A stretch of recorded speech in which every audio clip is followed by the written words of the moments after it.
अस्सलाम वालेकुम everyone and welcome back to my channel. उम्मीद करती हूँ कि आप सब बहुत अच्छे होंगे और अल्हम्दुलिल्लाह मैं भी बहुत अच्छी हूँ। अच्छा जी, आज का टॉपिक बड़ा मज़ेदार है, बड़ा इंटरेस्टिंग सा टॉपिक है और इसमें आप लोग का फीडबैक बड़ा ही काम आएगा। मतलब उन लोगों को स्पेशली जो पाकिस्तान से बाहर जाना चाहते हैं या जो जा रहे हैं, ये जो भी प्लान कर रहे हैं। अच्छा, इस वक्त ना जो हमारे सब कॉन्टिनेंट के कंट्रीज़ हैं ना, मतलब पाकिस्तान हो गया, इंडिया होगा, बांग्लादेश हो गया, अफगानिस्तान हो गया, इनके जो भी हालात हैं ना वो हम सबके सामने ही हैं। अगर मैं बात करती हूँ स्पेसिफिकली इस वक्त पाकिस्तान की, तो पाकिस्तान के जो हालात हैं हम सबके सामने हैं। हम इसको झुटला नहीं सकते, हम ये नहीं कह सकते कि पाकिस्तान में सब हरी हरी है, सब अच्छा है। ऐसा नहीं है। मतलब हकीकत इसके बरअक्स है। जो हो रहा है पाकिस्तान में, पाकिस्तान आज से 20 साल पहले, आज से 10 साल पहले, आने वाले 10 साल में और आने वाले 20 सालों में भी, टू बी ऑनेस्ट, कहीं जाता हुआ नज़र नहीं आ रहा, कोई प्रोग्रेस नज़र नहीं आ रही, बल्कि दिन ब दिन लोगों में फ्रस्ट्रेशन बढ़ती जा रही है। इस वक्त पाकिस्तान में वही इंसान रहना चाहता है जो बहुत ज़्यादा मजबूर है, जिसकी कोई ना कोई मजबूरी है, जिसके हाथ में पैसा है ना, वो कहता है कि हमें मुल्क से बाहर जाना है। कोई हमें ऑस्ट्रेलिया पहुंचा दे, यूके पहुंचा दे, यूएसए पहुंचा दे, कनाडा पहुंचा दे। यकीन माने मुझे रोज़ के हिसाब से बच्चों के मैसेजेस आते हैं, बहन भाइयों के मैसेजेस आते हैं मेरे, कि यार हमें इस मुल्क से बाहर जाना है। सवाल ये, उनका उनका कहना है कि उन्हें बाहर जाना है, पर उन्हें जाना कहाँ है उन्हें शायद खुद भी सही से नहीं पता। अच्छा, जब आप बात करते हैं ना आपने जाना कहाँ है, तो दुनिया ना दो हिस्सों में डिवाइडेड है। एक तो वो साइड है जो आपकी मिडिल ईस्ट है, आपकी अरब कंट्रीज़ हैं, आपकी गल्फ कंट्रीज़ हैं, ठीक है। दूसरी साइड है आपके पास सारी वेस्टर्न कंट्रीज़, जहाँ America, Canada, Europe, UK, USA वगैरह सब आ जाता है। अब सवाल अगर ये ना कि जाना कहाँ है, तो ये डिपेंड करता है कि आप चाहते क्या हैं ज़िंदगी से। आप एक प्लेटफॉर्म पे खड़ा होना चाहते हैं, एक शॉर्ट टर्म स्टॉप चाहते हैं ज़िंदगी का, जहाँ से पाकिस्तान की फ्रस्ट्रेशन से निकल के ज़िंदगी चाहते हैं, या आप एक परमानेंट डेस्टिनेशन पे जाना चाहते हैं। परमानेंट डेस्टिनेशन वो होगी जहाँ पे आप जाएं, जहाँ पे आप रहें, जहाँ पे आप सुकून से रहें, जहाँ पे आपको ये ना हो कि कभी ना कभी इस मुल्क को छोड़ के जाना है मैंने। अगर मैं आपको इसी बात को आसानी से समझाऊँ ना, तो देखिए जितनी भी आपके अरब कंट्रीज़ हैं, जितनी भी आपकी गल्फ़ के कंट्रीज़ हैं ना, they can be a stepping stone in your career, in your life. They can be a platform, एक प्लेटफॉर्म बन सकता है, स्टॉप बन सकता है ज़िंदगी का, but they can't be your destination. अब सवाल आता है कैसे। आप गल्फ़ कंट्रीज़ में पूरी ज़िंदगी लगा दें अपनी, सऊदी अरब में पूरी ज़िंदगी लगा दें आप अपनी, आप ओमान में हैं, आप कतर में हैं, आप यूएई के किसी और एमिरेट स्टेट में, मतलब वहाँ पे आप पूरी ज़िंदगी लगा दें अपनी, but they don't own you, you can't own them.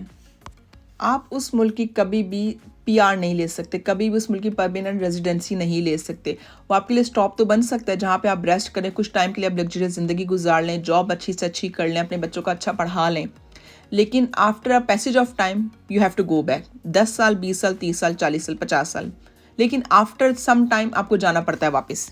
देखिए यहाँ बात यह है कि अगर आपका गोल सिर्फ पाकिस्तान से निकलना है ना, तो गल्फ़ कंट्रीज़ और अरब कंट्रीज़ से बुरे नहीं है आपके लिए। क्यों?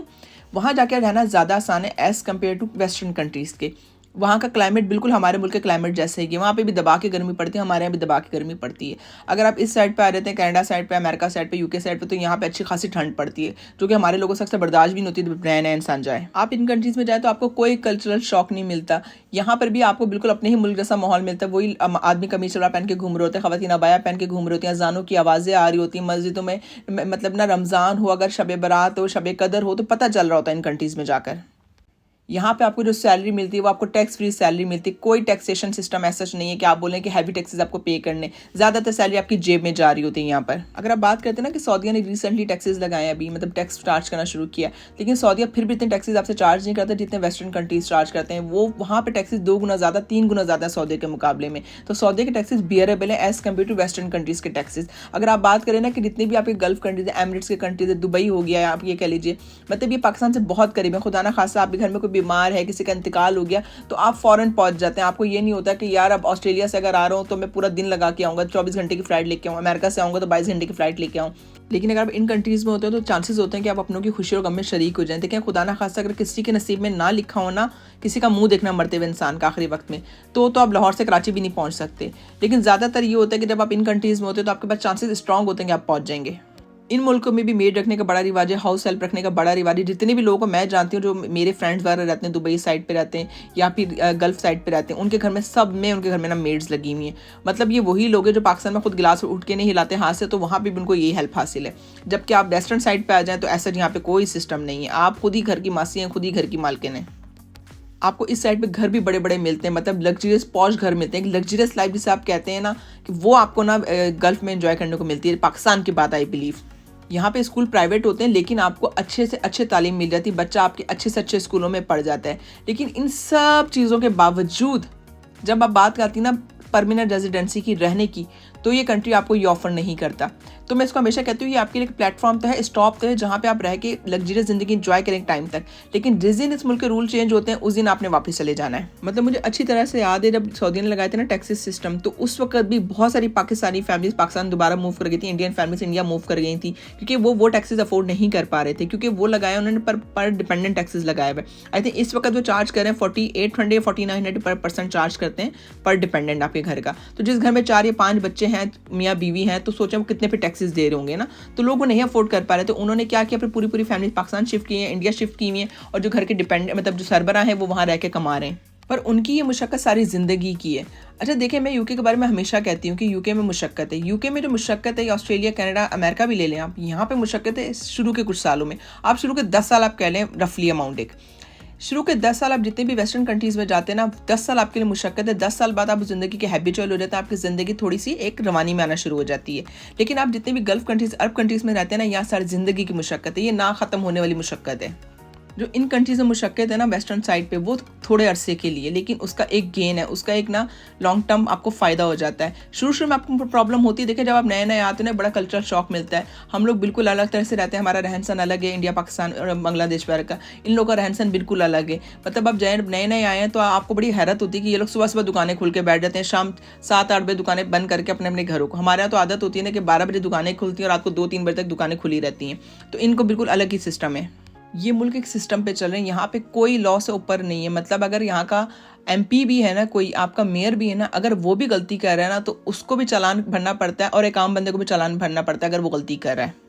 यहाँ ऐसा नहीं कि अगर सिग्नल रेड है तो सिर्फ आप ही खड़े वेट करें, नहीं, आपके साथ और भी लोग खड़े वेट कर रहे होते हैं। वो पुलिस की गाड़ी भी खड़ी वेट कर रही होती है जो इमरजेंसी में नहीं होती। अगर वो इमरजेंसी में नहीं है तो आपके साथ वेट करेगी सिग्नल के ऊपर। हमारे यहाँ तो ये होता है ना कि हमारे तो ट्रैफिक पुलिस भी खड़ी हो तो भी आप रोक नहीं पाते लोगों को सिग्नल तोड़ने से। वो बेचारे डंडा हिलाते रह जाते हैं, लेकिन जाने वाले तेज सिग्नल तोड़ के चले जाते हैं। और अगर किसी वो पावरफुल खानदान से है या मालदार असामी है, पैसे वाले हैं, तो 2-4 रुपए दे के जी वो भी आराम से छुट जाते हैं। लेकिन यहाँ पे सबको सब कुछ अपना चालान भरना पड़ता है, सबको रूल्स फॉलो करना पड़ता है, सबको सिग्नल का एहतराम करना पड़ता है। यहाँ के क्लाइमेट में, यहाँ के वेदर में एक ड्रास्टिक डिफरेंस है हमारे मुल्क के वेदर से। मतलब यहाँ जब ठंड पड़ती है तो अच्छी खासे बंदे की कपकपी छूट जाती है। लोग तो गर्मियों में भी ठंडे पानी से नहीं नहाते, यहाँ पे कि ठंड इतनी होती है नॉर्मल गर्मी में भी। मतलब अगर मैं स्पेशली यूके की बात करूँ तो वेदर ऐसा है कि अगर तपती हुई धूप सुबह में है ना और आप जैकेट रखना भूल गए, उसके बाद इतनी तेज़ बारिश होनी है कि आप जैकेट को ढूंढ रहे होते हैं कि जैकेट कहाँ है। बेशक जून जुलाई की गर्मी पड़ी उस वक्त। इसी तरह से अगर मैं कनाडा की बात करूँ तो वहाँ के -20 -30 की ठंड सिर्फ वहीं वाले बर्दाश्त कर सकते हैं, यूके वाले भी बर्दाश्त नहीं कर सकते ऑनेस्टली स्पीकिंग। यहाँ के जो घर है ना, वो आप कुछ भी कर लें, पाकिस्तान के घरों से कभी कंपैरिजन नहीं कर सकते, आप उन्हें यूएई के घरों से कभी कंपैरिजन नहीं करते। मतलब यूएई वगैरह में जो विलाज हैं, जो आप कतर साइड के विलाज हैं, वो इतने बड़े बड़े हैं कि वो लगता है वो महल है। लेकिन हमारे यहाँ अगर बात करते हैं वेस्टर्न साइड पर आ जाए आप, अगर स्पेशली अब यूके की बात करें तो यहाँ तो अगर माचिस के डब्बियों जितने हैं, मतलब बताने से पता चलता है घर की वर्थ इतनी है, वरना वो कभी नहीं पता चलता कि घर इतना महंगा है। मतलब 600,000 का, 700,000 का, आप मुंह से बताएंगे तो पता चलेगा, अदरवाइज वो घर कोई नहीं कहेगा कि इतने करोड़ों का होगा वो। अगर आप यहाँ रहते हैं ना वेस्ट में, खुदा ना खासा पाकिस्तान में आपके अपने रहते हैं, खुदा ना खासा आपके घर में इमरजेंसी हो जाती है, कोई इंतकाल कर जाता है, तो बड़ा मुश्किल हो जाता है यहाँ से जाना, क्योंकि यहाँ पे पूरी फैमिली देखने जा पा रहे होते हैं। एक टिकट आपको 1,000 पाउंड का पड़ रहा होता है। तो होता ये कि बड़ी मुश्किल से एक आध इंसान पहुँचता है, बहुत दफ़ा तो वो भी मुंह पे नहीं पहुँच पाते। अगर आप अमेरिका से जा रहे हैं, ऑस्ट्रेलिया से खासतौर पर जा रहे हैं, 22-24 घंटे की फ्लाइट होती है। इवन कि अगर खुशी में भी जाना हो तो बंदा 2 दफ़ा जरूर सोचता है कि यार जाए ना जाए, क्योंकि देखिए अगर कम से कम 600-700 पाउंड की एक टिकट पड़ी होती है ना, तो 4-5 हज़ार की टिकट कहीं नहीं गई एक फैमिली के साथ आपकी। और अक्सर तो वो भी पोस्टपोन कर देते हैं, अक्सर वो भी नहीं जाते, बल्कि गिफ्ट भिजवा देते हैं कि चलो यार 1,500 का गिफ्ट भिजवा देते हैं, वही बहुत है। बट इन मुल्कों में फिर भी आपका इतनी बातों के बावजूद भी आपका ना फ्यूचर सिक्योर है। आपके बच्चे अच्छी एजुकेशन हासिल कर रहे होते हैं, आपके बच्चे एक बिना खौफ के, बिना डर के ना अपने घर से निकल रहे होते हैं, आपकी बेटी यूनिवर्सिटीज जा रही होती हैं, ये नहीं होता है रास्ते में कोई छेड़ देगा उन्हें। यहाँ पे एक प्रॉपर हेल्थ केयर सिस्टम है, ठीक है स्लो सिस्टम है, लेकिन है, हर कंट्री में यही सिस्टम है। देखिए जहाँ पे NHS नहीं है वहाँ पे प्राइवेट इंश्योरेंस आपके पास अवेलेबल है, लेकिन आपको अच्छी से अच्छी हेल्थ केयर की फैसिलिटी अवेलेबल है। ऑस्ट्रेलिया में भी यही सिस्टम है। और जो आपको अल्टीमेटली इस सब मुशक्क़त के बाद फ़ायदा होता है ना, वो आपकी PR की सूरत में होता है। होती वो किसी एक बंदे की मेहनत है। ये बात मैं हमेशा कहती हूँ, मेहनत एक इंसान करता है, मतलब आपका या तो आपकी बीवी ने मेहनत की होगी उस पीआर को लेने के लिए, आपने खुद पीआर लेने के लिए मेहनत की होगी, लेकिन आपकी पूरी फैमिली का फ्यूचर सिक्योर हो जाता है। एमिरेट स्टेट्स में आप कितना अरसा भी रह लें, आप सारी ज़िंदगी मेहनत कर लें, लेकिन आपके बच्चों का कभी फ्यूचर सिक्योर होता है, लेकिन वो सिक्योरिटी आपको यहाँ मिलती है वेस्टर्न साइड पर। खुदा ना खास्ता अगर आप किसी मुल्क में जाके फंस भी जाते हैं ना, जैसे सपोज मुझे याद है कोविड जब हुआ था, पाकिस्तान बहुत सारे यहाँ पे ब्रिटिश पाकिस्तानी पाकिस्तान जाके फंस गए थे, तो गवर्नमेंट ने खुद उन्हें लेके आई थी, स्पेशल फ्लाइट्स बुक की थी उन्हें लाने के लिए अपने, क्योंकि जाहिर सी बात है यहाँ के सिटीजन है तो दे ओन यू। ये हमारे मुल्क का ही हाल है कि खुदा ना खासा हमारे पाकिस्तानी कहीं फंसे तो हमारे मुल्क की हुकूमत कुछ नहीं कर पाती, लेकिन यहाँ वाली हुकूमतें एड़ी चोटी का जोर लगा देती अपने बंदे को निकालने के लिए वहाँ से। यहाँ पे अगर आपने 10 साल वो मुशक्कत कर ली, शुरू के सालों में आपने एक्सटेंशंस करवा ली, अपनी पीआर हाथ में ले ली, उसके बाद आपको किसी किस्म की मुशक्कत नहीं है, एटलीस्ट किसी किस्म के एडिशनल पैसे नहीं भरना पड़ते as compare to Gulf state, Emirates states, Saudi Arab वगैरह, जहाँ पे आप सारी ज़िंदगी ही अकामे रेन्यू करवाते रहते हैं और उसकी कोई इख्तिताम नहीं है रेन्यू करवाने की। सो जनाब, अब बात यहाँ पे ये आती है कि जो गल्फ़ कंट्रीज़ में वो क्या करें और जो यूके, ऑस्ट्रेलिया, कनाडा आना चाहते हैं वो क्या करें। देखिए, अगर आप गल्फ़ कंट्रीज़ में इस वक्त हैं ना मौजूद, तो आपने एसेट्स बनाने हैं, आपने सेविंग्स करनी है, आपने पेट काटना है, लेकिन आपने पैसा जोड़ना और उस पैसे को यूटिलाइज करते हुए इन मुल्कों की तरफ आना है, वेस्टर्न कंट्रीज़ की तरफ। आप आज से एज्यूम कर लें कि जी आपके ऊपर टैक्सेस लग गए 20 से 30%, अपनी सैलरी का वो 20 से 30% निकाल के रखें, सेविंग्स में रखें और उस पैसे को यूटिलाइज करें अपने एसेट्स बनाने में। उन एसेट्स को बनाएं, वक्त के साथ उसे बेचें और इन मुल्कों की तरफ मूव करें। बेशक आप एक दफ़ा यहाँ की पीआर ले लें वेस्टर्न कंट्रीज़ की, अगर आपका नहीं यहाँ दिल लगता आप जाके दोबारा रह लें एमिरेट्स स्टेट्स में, लेकिन आपके पास एक मजबूत पासपोर्ट होगा, आपके बैकअप पे वो पासपोर्ट रहेगा हमेशा। जो बच्चे इस वक्त पाकिस्तान में जिनके हाथ में पैसा मौजूद है, जिनके पास तगड़ा बैलेंस मौजूद है, आप वेस्टर्न कंट्रीज़ की तरफ आएँ। अगर आपका वेस्टर्न कंट्रीज़ में नहीं हो रहा तो आप यूरोपियन साइड पे निकल जाएं, लेकिन कोशिश ज़रूर करें। उसके बाद वो बच्चे आते हैं जो कहते हैं कि भाई हम पढ़े लिखे ज़रूर है, लेकिन हमारे पास बैंक बैलेंस हैवी नहीं है। आपके पास बैंक बैलेंस नहीं है, फेयर इनफ, अपनी 1-2 सैलरीज बचाएं, जाएँ दुबई की साइड पर जाएँ, एमिरेट्स साइड पर जाएँ, वहाँ पर जाके वीज़ा लें, जॉब का वीज़ा लें, जॉब सर्च करें, आपको जॉब कोई ना कोई मिल ही जाएगी, और से और जॉब भी मिले तो करें। आपको वक्त गुजारना है, वक्त के साथ साथ बेहतरीन जॉब्स मिल जाती हैं।